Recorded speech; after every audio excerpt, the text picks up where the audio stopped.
CM nis chalacha CM Heichka Quinasan Atachel, a Tiasquachil, Wapakton Sintasna, CM Semiahmoo, it's in Tletsi, Tia Makwelia.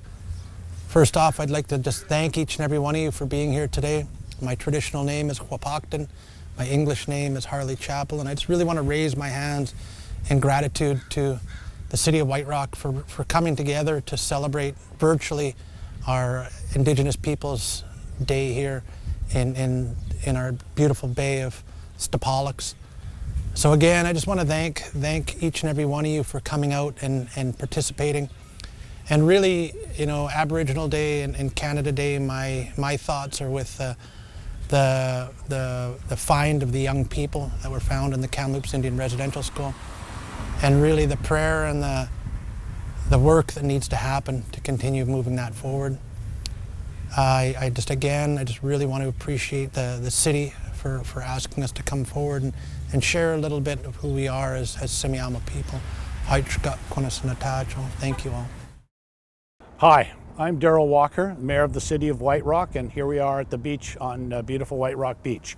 I'd like to begin by recognizing that we're on the unceded and traditional territories of the Semiahmoo First Nation and the broader territories of the Coast Salish people. I'm here today on behalf of Council to talk about National Indigenous Peoples Day. National Indigenous Peoples Day should be a day that we should be celebrating and talking about the culture that National Indigenous people have brought to this country. But this year, I feel it's just a little bit different. After what happened in Kamloops and the discovery of the mass grave of young people at the residential school in Kamloops, I think this country needs to start thinking about who we actually are and what we stand for. National Indigenous people have been in this country long before we got here. They are National Indigenous people, First Nations, Inuit, and they are Métis. And they deserve the respect that everybody else in this country gets. And yet, in a lot of ways, they don't get it. Residential schools, and I believe there were hundreds of them throughout this country, have done a lot of damage, and that damage has not really been recognized, nor has there been any kind of an apology for it.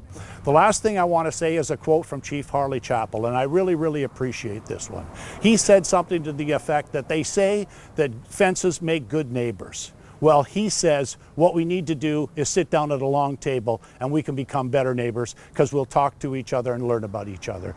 Please celebrate National Indigenous Peoples Day and think about not only Kamloops but all the residential schools throughout this country and the damage that they've done and the organizations that need to be held responsible for what was done in those residential schools. Thank you very much.